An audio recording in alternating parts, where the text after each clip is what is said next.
नमस्कार शेतकरी मित्रांनो, सोयाबीन उत्पादक शेतकऱ्यांसाठी पुन्हा एकदा महत्त्वाची आणि आनंदाची बातमी आलेली आहे।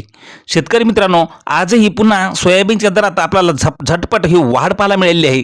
मग किती रुपयाची वाढ पाहायला मिळाली आणि कोणत्या बाजार समितीमध्ये मिळाली पहा सविस्तर माहिती। पण मित्रांनो, अजून आपण चॅनलला सबस्क्राईब केले नसेल तर सबस्क्राईब करा, कारण असे दररोजचे बाजारभावाचे व्हिडिओ आपल्याला पाहायला मिळतील।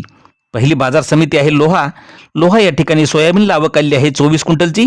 कमीत कमी दर मिळाला आहे 5301 रुपया, सर्वात जास्त दर मिळाला 6900 रुपये, तर सर्वसाधारण दर मिळत आहे 6770 रुपयाचा।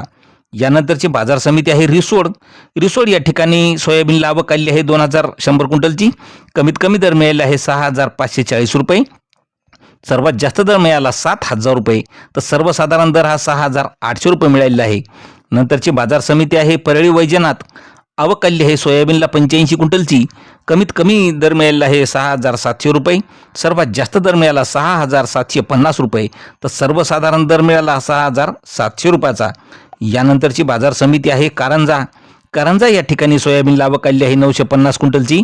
कमीत कमी दर मिळाले आहे 6350 रुपये, सर्वात जास्त दर मिळाला 6890 रुपये, तर सर्वसाधारण दर मिळाला 6570 रुपयाचा। नंतरची बाजार समिती आहे उदगीर या ठिकाणी सोयाबीनला आवक आली आहे 1118 क्विंटलची। कमीत कमी दर मिळाले आहे उदगीरला सोयाबीनला 6900 रुपये, सर्वात जास्त दर मिळाला 7000 रुपये, तर सर्वसाधारण दर मिळाला 6950 रुपये। नंतरची बाजार समिती आहे माजलगाव या ठिकाणी आवक आली आहे सोयाबीनला 72 क्विंटलची।